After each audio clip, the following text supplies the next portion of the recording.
주신 말씀은 에베소서 2장 20절부터 22절까지 말씀. 한 절만 더 보겠습니다. 19절부터 22절까지 보겠습니다. 19절부터 22절까지 제가 가진 성경으로는 신약 성경 311페이지 에베소서 2장 19절부터 22절까지 말씀 우리 교독하겠습니다. 그러므로 이제부터 너희는 외인도 아니요 나그네도 아니요 오직 성도들과 동일한 시민이요 하나님의 권속이라. 너희는 성도와 선지자들의 그 위에 세우심을 입은 자라.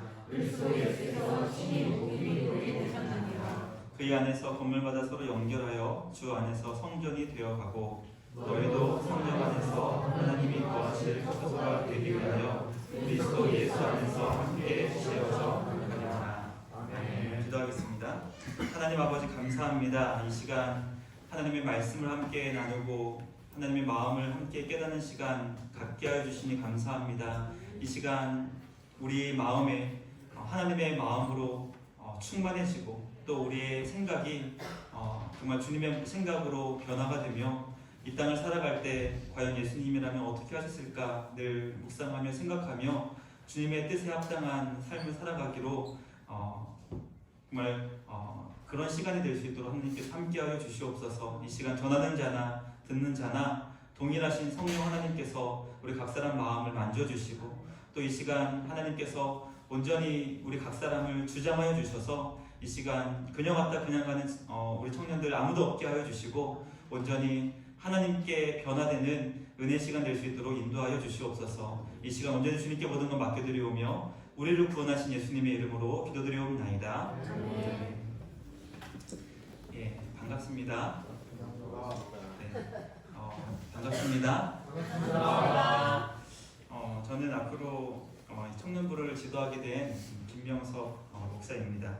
강릉제일교회는 제가 2014년에 부임을 했고 올해로 7년차 사역을 하는 그런 목사입니다.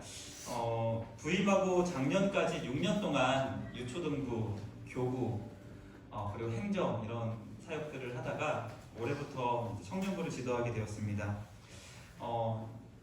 사실 이제 11월 달부터 청년부를 맡게 된다는 이제 결정이 있었고 그때부터 한 2달 동안 마치 정들었던 교회를 떠나서 다른 새로운 교회에 부임하는 것 같은 그런 심정이었어요. 그래서 제가 7년 우리 교회에 6년 있었고 또 이제 올해가 이제 7년 차인데 마치 새로운 교회에 부임하는 듯한 그런 느낌을 이제 많이 가졌었고 이 자리에 선다는 게 사실 어색하고 또 청년부를 지도한다는 것이 아직은 좀 이게 실감이 되지 않아서 설교문을 작성하면서도 이게 뭐지? 이건 뭐지? 하는 그런 느낌을 좀 받게 됐습니다. 그래서 여러 가지 또 청년부를 맡게 되는 과정 중에도 여러 가지 일들이 있었지만 하나님께서 하나님의 지혜와 그리고 계획 속에 이것이 이루어진 것임을 저는 믿고 또 알기에 순종하는 마음으로 맡겨주신 직분을 감당하려고 합니다. 그래서 청년부를 주님의 마음으로 잘 지도해 나갈 수 있었으면 좋겠고 또 우리 청년들의 많은 기도를 부탁을 드립니다. 기도 안 해주실 그런 표정으로 지금 앉아 계신데 많은 기도를 부탁드립니다. 그래서 제가 청년부를 정말 주님의 마음으로 잘 지도해 나갈 수 있도록 기도 바랍니다. 주보를 보시면 나와 있는 올해의 표어가 있죠. 표어를 한번 다 같이 읽어봤으면 좋겠습니다. 시작. 그리스도 예수 안에서 함께 지어져 가리라. 이 표어가 이제 청년부 부임하면서 하는 부임 설교이자 그리고 올 한 해 이루고자 하는 소망이 담긴 그런 주제입니다. 바로 그리스도 예수 안에서 함께 지어져 가는 것. 이것이 올 한 해 우리 청년부를 향한 소망이며 계획입니다. 이 말씀을 통해 오늘 우리가 어떻게 하나님 예수님 안에서 함께 지어져 갈 수 있는지를 함께 깨닫는 시간 되었으면 좋겠습니다. 오늘 우리가 읽은 말씀을 보면 19절, 에베소서 2장 19절 함께 읽어보겠습니다. 19절입니다. 시작. 그러므로 이제부터 너희는 외인도 아니요 나그네도 아니요 오직 성도들과 동일한 시민이요 하나님의 권속이라. 19절 말씀에는 그러므로 이제부터 너희는 외인도 아니다 나그네도 아니다 라는 말씀을 하고 있습니다. 외인이 누구죠? 외인? 한자를 좀 아시나요? 외인. 이 외가 뭘까요? 바깥 외, 바깥 사람. 이게 이제 성경의 용어로는 좀 더 친숙한 표현이 이방인이죠. 이방인. 그러나 사도 바울은 너희가 이방인이 아니다라는 말씀을 하는 거죠. 이방인을 사전으로 찾아보면 간단하게 다른 나라 사람 이렇게 나와 있습니다.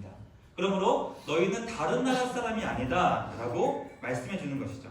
자, 그러면 굳이 사도 바울이 에베소 성도들에게 너희는 외인이 아니다, 이방인이 아니다, 다른 나라 사람이 아니다라는 표현을 하는 이유가 있지 않겠습니까? 왜 이런 표현을 쓸까요?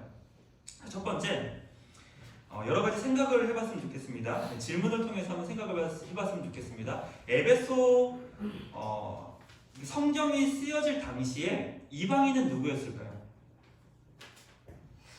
이스라엘 아닌 사람.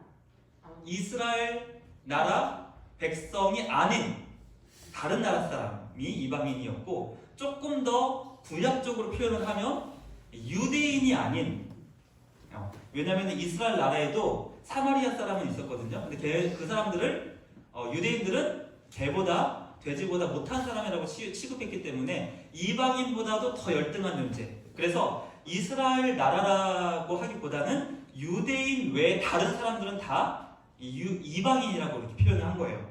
두 번째는, 그러면 에베소 이 지역은 대부분 유대인이었을까요? 이방인이었을까요? 이방인. 그렇죠. 오늘 대답을 잘하면 특별히 선물은 없습니다. 선물 없지만 에베소가 어디 있죠? 에베소 가보셨나요? 저도 못 가봤는데 에베소 어디 있죠? 터키에 있어요. 옛날에 그 지역을 소아시아라고 이렇게 불렀는데, 소아시아는 이스라엘로부터 북서쪽으로 엄청 멀리 떨어져 있는 배를, 그때 당시는 이제 배가 가장 빠른 수단이었기 때문에 배를 타고도 일주일 이상을 갈 정도로 오래 걸리는 그런 먼 곳이었어요. 당연히 유대인들은 극히 거의 없었고 대부분 이방인들이었습니다. 자, 마지막 생각해볼 질문. 우리 청년부 지체들, 저를 포함해서 청년부 지체들 가운데 나는 유대인이다 하는 사람 손 들어 봤으면 좋겠어요. 난 유대인이다. 지금 여기까지 손 든 분이 계신데 이게 손 든 건가요? 그렇다면 나는 이방인이다 하는 사람 손 들어보세요. 나는 이방인이다. 1명, 2명, 3명, 4명, 4명 손 들었고, 그러면 난 외계인이다. 지금 손 안 드시는 분은 뭐죠? 다시 한번 질문해 보겠습니다. 나는 유대인이다 하는 사람 손 들어보세요. 나는 유대인이다. 나의 어머니가 유대인이면 유대인 됩니다. 네 어머니 유대인이다. 손 내려보시고, 나는 이방인이다 하는 사람 손 들어보세요. 지금 손 안 든 분에게 제가 질문을 하려고 그러는데 이제 들었어요. 네, 손 내려보세요. 저도 유대인일까요? 이방인일까요? 이방인. 네, 이방인처럼 보이나요? 네. 이방인입니다. 서울 사람입니다. 서울 태생. 네. 제가 6년 전에 유초등부 처음 모임했을 때, 얘들아, 내가 서울에서 태어났어. 왜냐면 제가 뭐 자랑하려고 한 것도 아니고 그냥 팩트 그대로 서울에서 태어났어. 근데 가난한 동네 봉천동에 태어났어 하니까 애들이 우와 이랬어요. 그래서 저는 또 깜짝 놀랐는데, 우리 청년들이 역시 아무도 안 놀랐네요. 저는 이 강릉 지역, 물론 제 두 아들은 강릉 사람, 강릉에 태어났기 때문에 강릉 사람이지만 저는 강릉 지역도 아닌 이방인, 또 유대인도 아닌 이방인. 그러면 오늘 사도 바울이 왜 오늘 19절에서 너희는 외인이 아니다라는 말씀을 하는 이유가 무엇일까요? 그것은 이때 당시 사람들에게 강력하게 지배하고 있었던 생각이 무엇이었냐면 유대인만 구원받을 수 있다라는 생각이었습니다. 그때 사도 바울은 유대인만 구원받을 수 있고 이방인은 구원받을 수 없고 하나님의 심판을 받는 그런 존재들이라라는 생각이 지배적인 그 시대에 에베소 사람들에게 너희는 이방인이 아니다. 너희는 구원의 백성이다 라고 말씀하실 때 그것이 그들에게는 엄청난 충격이었다는 것이죠. 그리고 이어지는 감동은 주체할 수 없는 감동이지 않았겠습니까? 그래서 나는 구원과 상관없는 이방인, 나는 구원받을 가능성이 없는 이방인이라고 생각했던 그들이 아니야, 너도 구원받을 수 있어. 왜? 너는 이방인이 아니야. 너는 하나님의 자녀고 가족이야 라고 말씀을 들었을 때 그들이 받았던 감동은 과연 얼마나 컸겠습니까? 제가 굳이 이런 예를 안 들어도 되긴 되는데 한 가지 예를만 들어보겠습니다. 만약 어떤 사람이 원하는 대학원에 열심히 준비해서 시험을 봤는데 그 이제 합격자 발표가 나는 그때 인터넷에서 자기 번호를 쳐고 들어가 봤더니 불합격이라는 딱 어때 있는 거예요. 그래서 아, 내가 떨어졌구나라는 생각을 가질 때 그에게는 이제 경제적인 어려움이 있어서 내가 1년 동안 더 준비할 수 있는 경제적인 여건은 안 되고 그렇다고 그토록 원하던 대학원을 포기할 수도 없고 하며 하루 이틀 시름에 잠겨서 있을 때 어느 날 한 통의 전화가 옵니다. 왠지 막 뻔한 스토리가 이어지겠죠. 한 통의 전화가 옵니다. 그리고 죄송합니다. 혹시 누구누구신가요? 예, 맞습니다. 저희가 행정적인 어떤 실수로 합격되었는데 불합격으로 발표를 했습니다. 그래서 학교 차원에서 너무나 큰 실수를 했기 때문에 입학금과 등록금을 모두 면제하도록 하겠습니다 라는 전화를 받게 된다면 과연 어떤 기분이 들까요? 만약 그 당사자가 나라면 어떤 기분이 들 것 같습니까? 생각만 해도 기쁘지 않겠습니까? 생각만 해도 막 감격과 감동과 엄청난 벌써 천국에 있는 것 같은 느낌이 들지 않겠습니까? 그러나 오늘 이 19절 말씀은 그것과 비교할 수 없는 말씀이라는 거예요. 왜 그렇죠? 이건 대학원에 들어가고 안 들어가고의 문제가 아니라 어떤 내가 원하는 직장에 들어가고 안 들어가고의 문제가 아니라 구원을 받을 수 있느냐 없느냐라는 문제는 일생일대 가장 중요한 문제이기 때문이죠. 그러므로 오늘 사도 바울이 에베소 성도들에게 던지는 이 말씀, 너희는 이제부터 구원 밖에 있는 이방인이 아니고 구원 밖에 있는 나그네가 아니라 하나님의 나라의 동일한 시민이요 하나님의 가족이다 라는 말씀은 그들의 삶을 완전히 변화시키는 엄청난 충격의 말씀이었다는 것이죠. 그리고 단순히 구원받는 백성의 차원에 멈추는 것이 아니라 따라해보겠습니다. 우리를 하나님의 가족으로 삼아주셨다. 이것은 엄청난 놀라운 충격의 말씀입니다. 단지 지옥의 영원한 형벌을 원하는 것뿐만 아니라 천국의 문지기로 있는 것이 아니라 천국의 어떤 행정 직원으로 있는 게 아니라 어떤 말단 사원으로 있는 것이 아니라 내가 하나님의 가족이라니 라는 이 충격의 말씀은 엄청난 것이죠. 그렇다면 어떻게 이런 일이 일어날 수 있을까요? 어떤 일로 인하여 이런 일이 일어나게 되는 것일까요? 오늘 20절 말씀을 보면 우리에게 이렇게 설명해주고 있습니다. 너희는 사도들과 선지자들의 터 위에 세우심을 입었다라는 것이죠. 사도는 누굽니까? 사도는 신약 성경을 기록한 하나님의 예수 그리스도의 제자들을 의미합니다. 그래서 여기서 말하는 사도들이라는 표현은 다른 말로는 신약이라고 우리가 이해하면 됩니다. 그럼 선지자는 누굴까요? 구약. 그렇죠. 그래서 오늘 우리가 하나님의 가족이 될 수 있었던 이유는 신약과 구약, 즉 성경이라는 성경이라는 토대 위에 우리가 세워졌기에 우리가 하나님의 가족이 될 수 있는 것이다라고 설명해 주는 것이죠. 그러므로 오늘 우리가 하나님의 가족이 될 수 있는 그 비결을 사도 바울은 성경 위에 있는 자라고 설명해 주는 것이죠. 우리 안에 하나님에 대한 오해가 있고 성경에 대한 오해가 있습니다. 그것은 하나님을 매우 배타적인 분이라고 생각을 하고 마치 몽둥이를 하나 들고서 우리가 잘못할 때만 기다리고 계셨다가 회초리를 드시는 분이라는 어떤 그런 하나님에 대한 오해가 우리 가운데 있을 때가 있습니다. 그리고 성경이 얘기하는 구원도 매우 제한적이고 소수의 몇몇만이 구원을 받을 수 있는 것처럼 생각하는 그런 잘못된 오해가 있습니다. 왜 구약의 백성들에게는 유대인과 이방인이라는 이 구분이 중요했을까요? 바로 구원의 문제가 거기 있기 때문이죠. 유대인만 구원받을 수 있고 이방인들은 구원받을 수 없다. 이것이 굉장히 중요한 문제였습니다. 그러나 사도 바울은 이것을 굉장히 아무렇지도 않게 너무나 쉽게 아니야. 이방인들도 구원받을 수 있어. 유대인들이라고 해서 다 구원받는 게 아니야. 구원은 하나님이 주시는 선물이고 구원은 누구나 받을 수 있는 결코 차별이 없는 거야 라고 매우 이것을 가볍게 얘기합니다. 그래서 마치 사도 바울이 이거 좀 너무 가볍게 얘기하는 거 아닌가? 유대인들은 막 생명을 걸고 유대인만 구원받을 수 있어. 이방인은 구원 못 받아.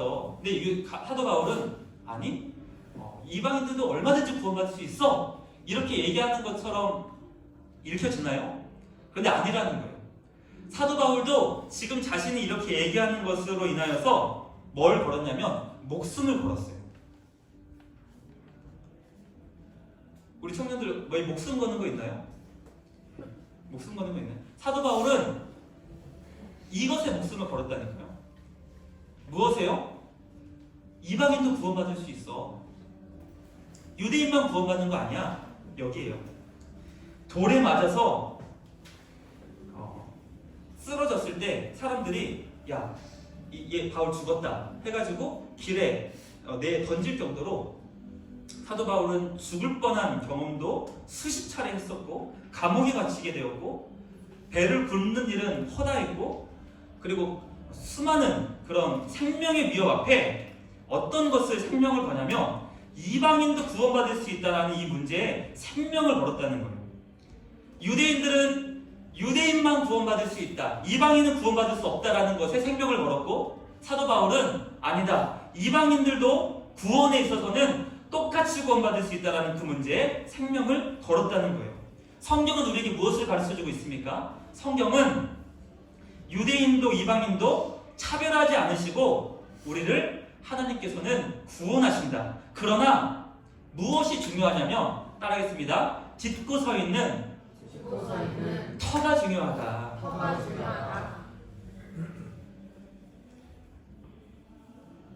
옛날에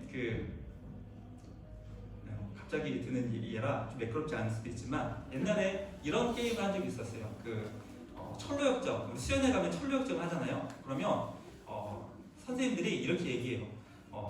오른쪽으로 가야 된다. 룰이에요. 오른쪽으로 가야 된다. 왼쪽으로 가면 안 된다. 그런데 어린 아이들에게는 뭐 이렇게 그 말을 금방 잊어버리고요. 가다가 왼쪽에 막 이렇게 초콜릿을 놔두고 또 그 왼쪽에 아이스크림을 놔두고 그 왼쪽에 막 음료수를 놔두면 오른쪽으로 가야 된다는 거 다 잊어버리고 왼쪽으로 가다가 어떻게 되냐면 깊은 구덩이는 아니지만 한 30-40cm 구덩이에 이렇게 낙엽을 이렇게 깔아놓고 나뭇가지를 이렇게 해놓고 위장을 하죠. 그러다 애들이 거기에 퍽 빠져요. 그러면은 소리를 지르죠. 이렇게 하면서 소리 막 이렇게 질러요. 깜짝 놀라는 거죠. 네. 왜 그렇죠? 선생님들이 분명히 얘기했어요. 오른쪽으로 가야 된다. 오른쪽으로 가야 된다. 이게 이제 어떻게 보면 룰인데 터가 중요합니다.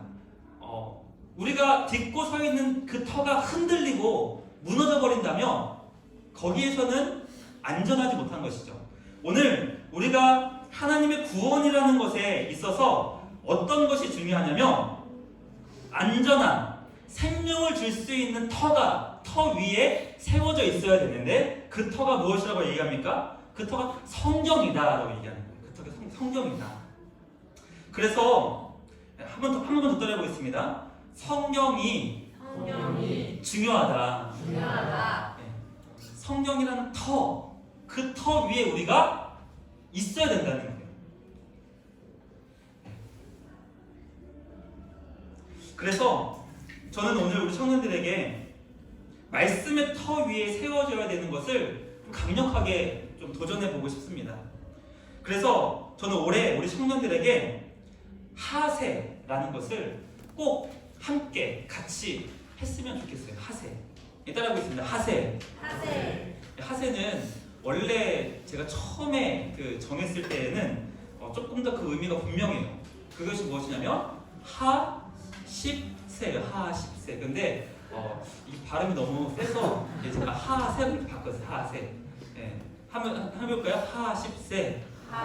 네. 이게 뭐냐면 한번 따라하고 있습니다. 하루에 10분씩 3번을 주님께.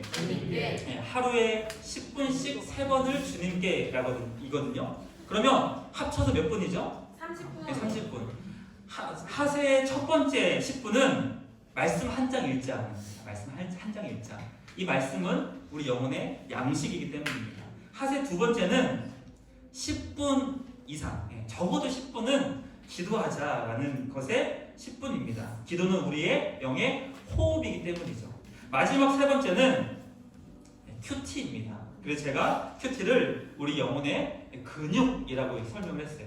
개인적으로 큐티를 하는 청년들도 있을 것이고 아직 큐티에 대해서는 생소한 분들도 있겠지만 저는 우리 청년들이 1월과 2월에 이제 하세라는 것에 함께 동참하기를 원하는 청년들에게 2월 첫 주에 함께 서약을 하고 그리고 그 하세라는 그 어떤 하루를 주님 앞에 세우는 그 우리 청년부 안의 운동을 이렇게 권유하고 함께 동참하는 그런 시간을 가지려고 합니다.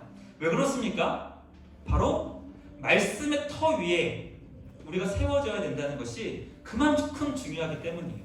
그래서 올 한해 저는 우리 청년들에게 다른 어떤 것보다도 뭐 행사 아니면 어떤 재밌는 오락거리 아니면 어떤 즐거운 그런 것들보다도 가장 강력하게 우리 청년들에게 도전하고 싶은 것은 말씀의 터 위에 함께 서자는 것입니다. 왜냐하면 이것이 바로 우리가 생명과 구원으로 이어지는 것이고 하나님의 가족으로 세움받을 수 있는 비결이기 때문입니다. 그러므로 하루에 10분씩 3번을 주님께 드릴 수 있다면 우리가 조금씩 말씀 위에 굳건하게 세워질 줄 믿습니다. 두 번째는 성경이 우리에게 하나님의 가족으로 세워질 수 있을 때 그때 우리에게 말씀해주고 있는 것은 성경의 터 위에 세워졌을 때 그 중심이 누구인가, 그 중심이 무엇인가라고 설명할 때 20절 말씀은 그리스도 예수께서 친히 모퉁이 돌이 되셨다라고 우리에게 말씀해주고 있습니다. 즉 말씀의 터 위에 세워진 우리에게 모퉁이 돌이 있는데요.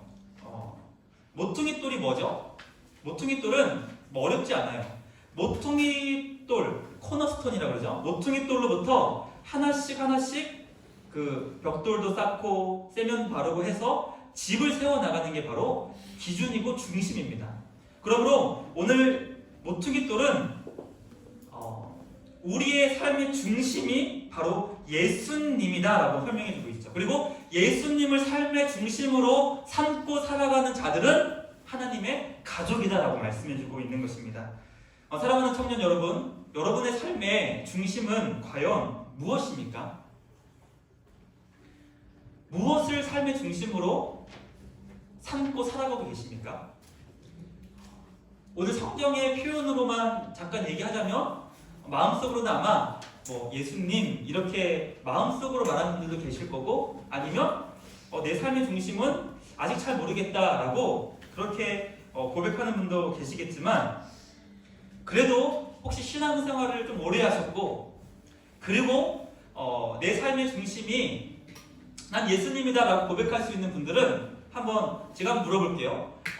우리의 삶의 중심은 무엇입니까? 라고 물어봤을 때 한번 답을 봤으면 좋겠어요. 그리고 나는 아직 예수님이 아니다 라고 하면 다른 거 얘기하셔도 됩니다. 자, 한번 제가 질문해 보겠습니다. 여러분의 삶의 중심은 과연 무엇입니까? 예수님. 네, 감사합니다. 네. 그러면 제가 몇 가지만 한번 질문을 해볼게요. 내 삶의 중심이 과연 예수님이 맞는지 지난 한 주 시절을 살아올 때 내 입술에서 가장 많이 사용된 단어는 무엇이었을까요?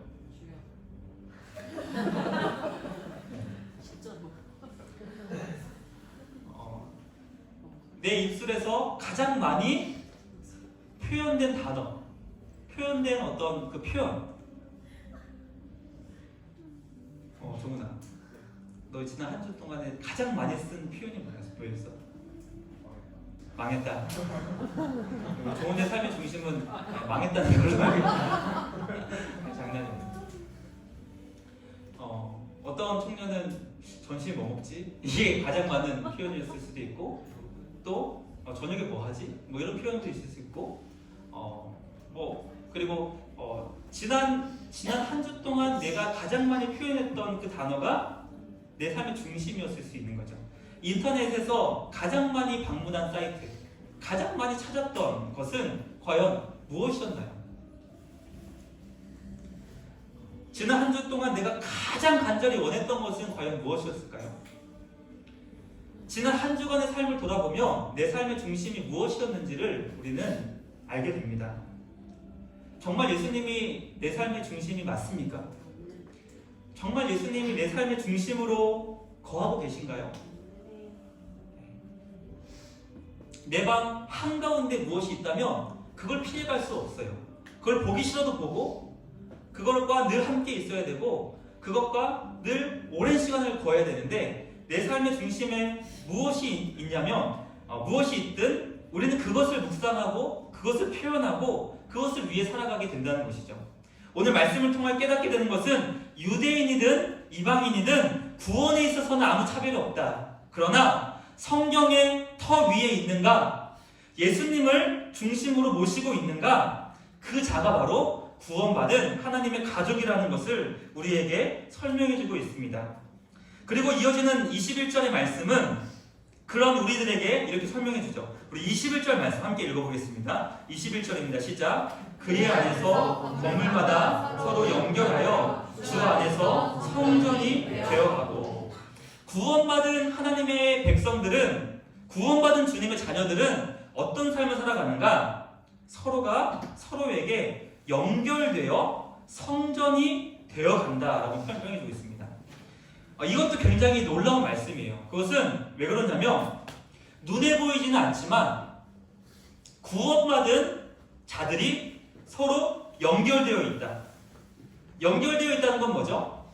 서로가 서로에게 영향을 주고받는다는 것입니다. 그래서 성경은 교회를 무엇으로 비유하냐면 그리스도의 몸이라고 비유해요. 그리스도의 몸. 저는 개인적으로 그 두통을 좀 자주 앓습니다. 머리가 좀 자주 아파요.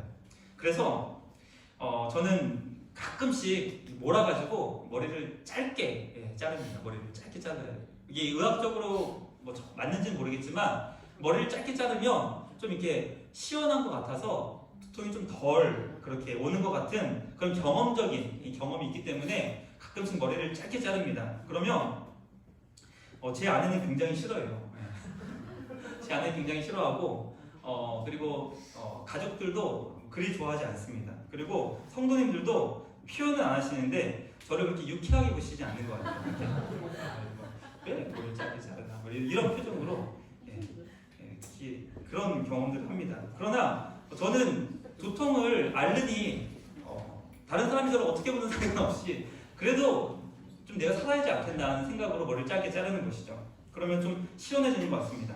만약에 제 몸과 이 머리가 연결되어 있지 않다면 두통을 앓을 때 어떻게 될까요? 머리가 막 뜨겁고 막 지끈지끈 아프고 막 콕콕 머리를 막 찌를 때 만약에 머리와 뇌가 분리되어 있다면 어떻게 하겠습니까? 아프다지 말든지. 머리가 아프든 말든, 그렇죠. 머리가 아프든 말든, 그리고 아유 안 됐네, 아유 참 안타깝다, 빨리 나았으면 좋겠다, 이렇게 이제 인사치레로 얘기하겠죠. 머리야 그냥 빨리 나아, 너 올 한해 건강하게 살았으면 좋겠어, 이렇게 이제 그렇게 얘기하겠죠. 근데 결코 그럴 수 없습니다. 왜냐면 머리가 아프면 온몸이 아프기 때문이죠. 빨리 일을 하다가 A4 용지에 손이 베인 적 혹시 있으십니까? 굉장히 이 이 아픔은 좀 짜증나는 아픔인데요. 손끝이 종이로 베었을 때 그 쓰라림은 온몸이 함께 경험하는 것입니다. 이게 바로 왜 그렇죠? 연결되었기 때문이죠. 오늘 성경은 교회를 의미할 때 우리가 서로 연결되어 있다. 그리고 우리의 연결됨의 중심은 예수님이 계시다라고 설명해 주고 있습니다. 그러므로 우리 가운데 누군가 아파한다면 결코 그 아픔이 타자의 아픔이 될 수 없는 거예요. 누군가 우리 가운데 기쁜 일이 있을 때 그것은 결코 시기와 질투의 사건이 될 수 없는 것이죠. 왜냐하면 우리는 서로 연결되어 있기 때문입니다. 사촌이 땅을 사면 배가 아플 수 있어요. 얼마든지 배가 아플 수 있습니다. 그러나 우리 가운데 누가 땅을 사면 한 가지는 확인해 봐야죠. 그게 투기인가 아닌가. 투기인가 아닌가만 확인되어서 투기가 아니라면 진심으로 기뻐할 수 있는 것이죠. 축하할 수 있는 것입니다. 왜 그렇죠? 우리는 서로 연결되어 있기 때문입니다. 예수님을 중심으로 한 하나님의 가족으로 함께 연결되어 있기 때문이죠. 그러므로 올 한해 제가 우리 청년들에게 하루에 말씀 한 장, 10분 기도 이상, 그리고 큐티를 하자는 이유가 뭘까요? 우리 가운데 누구도 영적으로 아프면 안 되기 때문에, 누구도 우리 가운데 어떤 세상적인 흔들리는 토대, 무너지는 토대, 결코 그에게 생명을 줄 수 없는 토대 위에 서서 기뻐하고 즐거워할 때 우리는 그에게 거기에 서면 안 된다고, 여기에 서야 된다고, 말씀 위에 서야 된다고 라는 것을 우리가 강력하게 도전할 수 있도록 하기 위해서 하세를 하는 것입니다. 또 세상의 가치관이 쓰나미처럼 우리에게 몰려들어올 때 우리의 생각을 하루에도 수십 번 내가 주님 위에 사는 게 맞나? 주님 위에 사는 것 조금만 양보하며 조금만 주님을 위해 사는 것을 조금만 뒤로 밀어놓으면 얼마든지 편하게 살 수 있는데 라는 그런 것들이 물밀도록 정말 파도와 같이 우리에게 밀려올 때 그것을 이길 수 있는 힘이 어디서 나오죠? 말씀에서부터 나온다는 것이죠. 말씀으로부터. 그러므로 우리 옆에 있는 사람이 중요합니다. 우리 옆에 있는 사람. 우리 옆에 있는 사람이 결코 몸으로도 아프거나 낭망하거나 좌절하거나 낙심하거나 그런 일이 있으면 안 되고 영적으로, 특별히 영적으로 우리 가운데 흔들리지 않아야 된다는 것이죠. 왜 그렇죠? 내 몸은 내 것이 아니라 우리의 것이기 때문입니다. 따라하겠습니다. 내 몸은 내게 아니고 청년부 거다. 진짜 청년부 거 맞아요? 왜 이 청년부가 뭐죠? 교회 거고 주님의 것이라는 거죠. 우리 몸은 내 개인의 것이 아니라 주님의 것이기 때문에. 그러므로 옆에 있는 누가 기뻐하는 일이 생겼을 때 혼자만 알지 마시고 주변에 많은 이들과 함께 공유하시고, 누군가 슬픈 일이 생겼을 때 그것은 결코 알리지 말고 그를 위해서 따뜻한 손 잡아주시고, 저는 손이 차서 제가 손 못 잡아드릴 텐데 따뜻한 마음으로 함께 울어주시고 함께 지지해주시고 격려해주실 수 있는 우리 청년부가 되었으면 좋겠습니다. 마지막으로 말씀을 이제 마무리할 때 22절 말씀 함께 읽어보겠습니다. 22절입니다. 시작. 너희도 성령 안에서 하나님이 거하실 처소가 되기 위하여 그리스도 예수 안에서 함께 지어져 가느니라. 22절 말씀은 안에서가 두 번 나옵니다. 성령 안에서, 그리고 그리스도 예수 안에서. 성령 안에서, 그리스도 예수 안에서 우리가 함께 교회됨을 이루어 가는데, 그 교회됨을 이루는 이유가 무엇입니까? 그것은 하나님이 거하실 처소가 되기 위함이죠. 우리 청년부가 이렇게 예배하는 이유가 무엇이죠? 우리끼리 즐겁기 위해서. 그건 사교 클럽에 가도 얼마든지 할 수 있죠. 우리끼리 잘 먹고 잘 먹기 위해서. 그건 뭐 먹는 동아리 같은 데 가입하면 얼마든지 더 잘 먹을 수 있죠. 왜 우리가 청년부로 모여서 이렇게 함께 지어져 가는 이유가 무엇입니까? 그것은 하나님이 우리 가운데 거하시는 처소가 되기 위해서 우리는 함께 예배할 것이고 함께 주님을 사모할 것이고 그리고 함께 교회됨을 추구해 나갈 것입니다. 그러므로 오늘 말씀을 마치며 저는 올 한해 우리 청년들에게 세 가지를 권면하고 싶습니다. 첫 번째는 말씀의 터 위에 서자. 따라하겠습니다. 말씀의 터 위에 굳게 서자. 말씀의 터 위에. 우리 청년들에게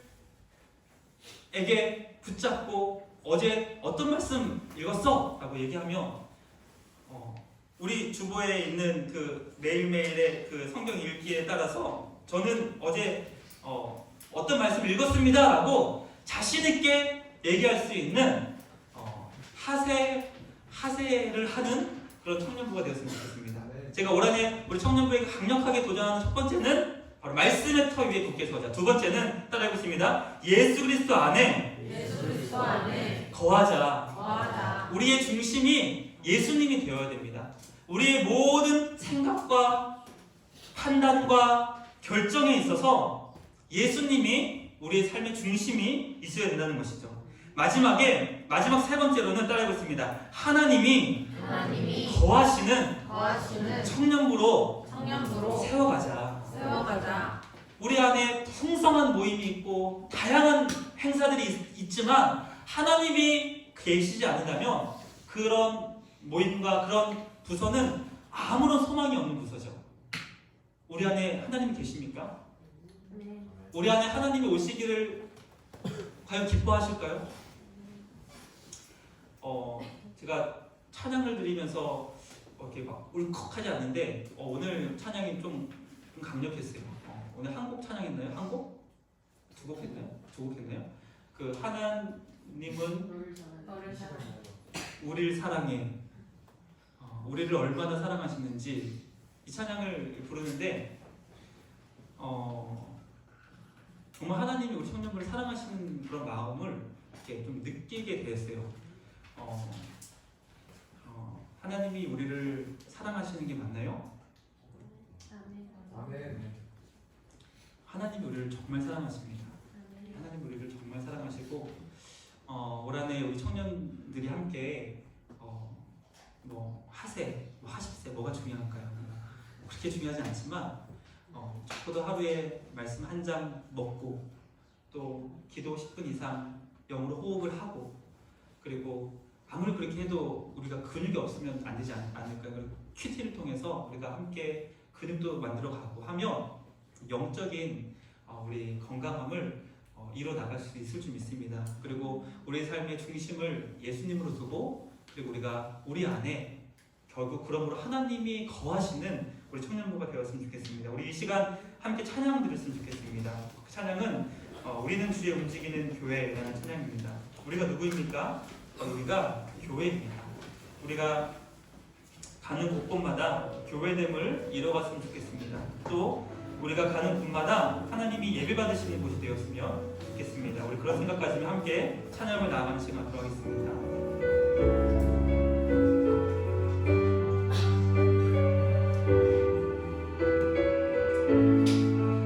우리는 주의 움직이는 교회 찬양하겠습니다. 우리는 주의 움직이는 교회 이곳은 주님을 위한 자리 내가 기도하는 모든 땅 위에서 하나님 예배받을 나를 고대하네. 한번 더 하겠습니다. 우리는 주의 움직이는 교회 우리는 주의 움직이는 교회 이곳은 주님을 위한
주님을 위한 자리 내가 기도하는 모든 땅 위에서 하나님 예배받을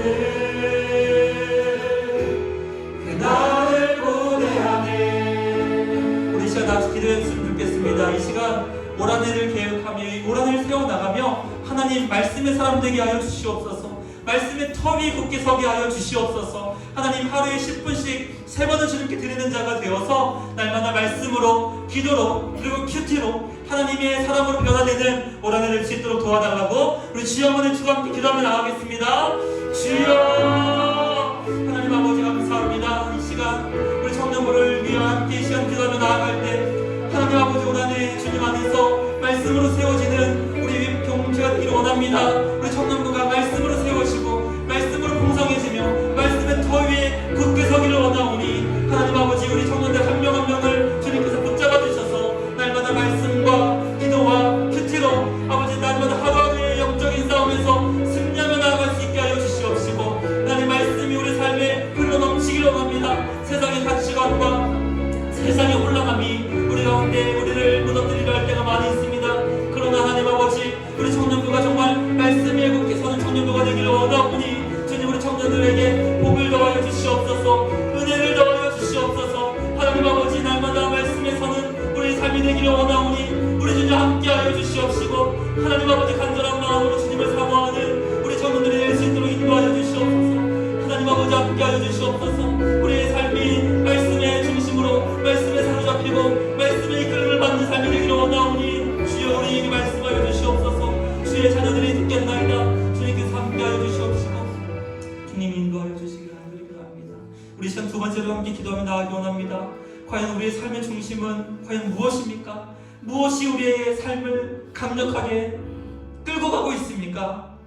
하나님 아버지 우리의 삶의 중심이 예수 그리스도가 되기를 원합니다. 예수님처럼 말하며 예수님처럼 생각하며 예수님처럼 결단하고 선택하고 살아갈 수 있는 우리 청년들이 되기를 원합니다. 우리 그렇게 사모하는 청년들을 이 시간 간절한 마음으로 주여 한번 외치고 주님 예수님을 나의 삶의 중심으로 모시며 살 수 있게 하여 주시옵소서. 함께 기도하기 원합니다. 함께 주여 한번 외치고 기도하며 나가겠습니다. 주여 하나님 아버지 이 시간 우리 사랑하는 청년들 주님 앞에 하나님 아버지 예수님을 삶의 중심으로 모시며 살기를 원하는 마음으로 함께 기도하며 나아가기 원합니다.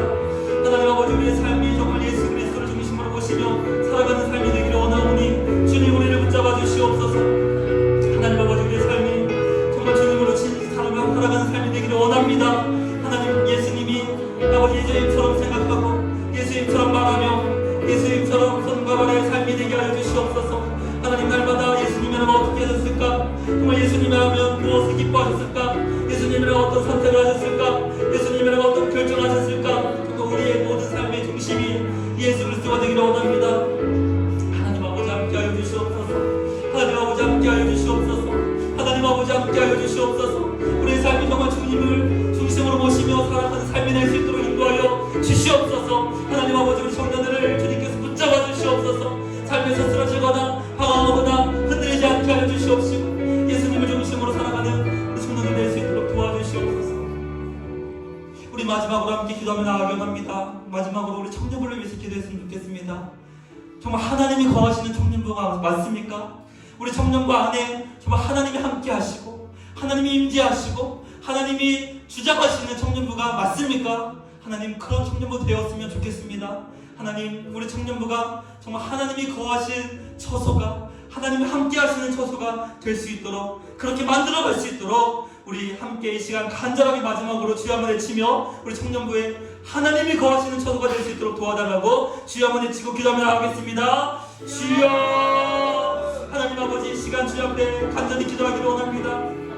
하나님 아버지 우리 청년부가 진정으로 주님이 거하시는 처소가 되기를 원하오니 아버지여 우리 가운데 역사하여 주시옵소서. 아버지여 우리 가운데 하나님의 진정으로 함께 하시고 하나님의 진정으로 주장하시고 하나님의 진정으로 임하시는 성령의 전이 되기를 원합니다. 하나님 아버지 주님께서 역사하여 주시옵소서. 하나님 진정으로 주님을 사모하기를 원합니다. 주님을 사모하기를 원합니다. 하나님 우리와 함께 하여 주시옵소서. 우리와 함께 하시길 기뻐하시는 주님, 우리를 사랑하셔서 그 아들 보내시기까지 우리를 사랑하신 주님, 주님 안에 사랑하는 우리 청년부가 되기를 원합니다. 하나님 우리 청년부 안에 생명이 있게 하여 주시옵소서. 우리 청년부 안에 구원이 있게 하여 주시옵소서. 우리 청년부 안에 하늘의 소망이 있게 하여 주시옵소서. 우리 청년부 안에 진정으로 세상이 경험하지 못하는, 세상이 할 수도 없는, 세상이 줄 수 없는 참된 평안이 우리 가운데 있기를 원하오니 주여 역사해 주시옵시고 붙잡아 주시옵소서.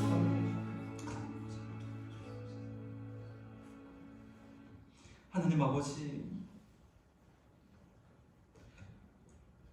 말씀의 사람으로 얼마나 말씀 위에 굳게 세워져 있는 삶을 살았는지 이 시간 주님 앞에 우리의 삶을 돌아보기를 원합니다.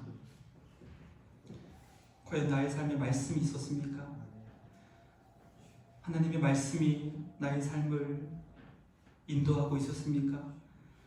아니면 때로는 내가 나의 삶을 이끌어가고 때로는 세상의 가치관과 세상의 소리가 나를 이끌어가고 있지 않았습니까? 하나님, 우리 사랑하는 청년들 올 한 해 그리고 주님 오시는 그날까지, 우리의 생명의 삶이 다하는 그날까지 말씀이 우리의 삶을 강하게 인도하고 이끌어 나가고 말씀의 터 위에 굳게 서는 우리 청년부가 되게 하여 주시옵소서. 하나님 아버지, 예수님이 과연 나와 어떤 상관이 있었고 과연 예수님은 내 삶에 어떤 존재이셨습니까? 하나님 아버지, 올 한 해 우리 사랑하는 청년들 삶의 중심에 예수 그리스도께서 모퉁이 돌 중심이 되기를 원하오니 하나님 우리를 그렇게 빚어 주시옵소서. 하나님, 우리 청년부가 정말 하나님이 거하실 수 있는 처소가 되기를 원합니다. 거룩하고 정결하고 세상에 물들지 않는 새벽 이슬과 같은 그런 청년부가 되기를 원하오니 하나님 함께 그렇게 세워나갈 수 있도록 역사하여 주시옵소서. 이제는 우리 구주 예수 그리스도의 은혜와 하나님의 사랑과 성령의 교통하심이 오늘 이 말씀을 듣고 다짐하며 말씀의 사람이 되겠습니다. 나의 삶의 중심을 예수 그리스도로 모시며 살아가겠습니다. 하나님이 거하시는 처소로 우리 청년부를 세워나가겠습니다. 그렇게 결단하고 다짐하는 우리 모든 청년들 머리머리 위에 이제로부터 영원토록 함께 있을지어다. 아멘.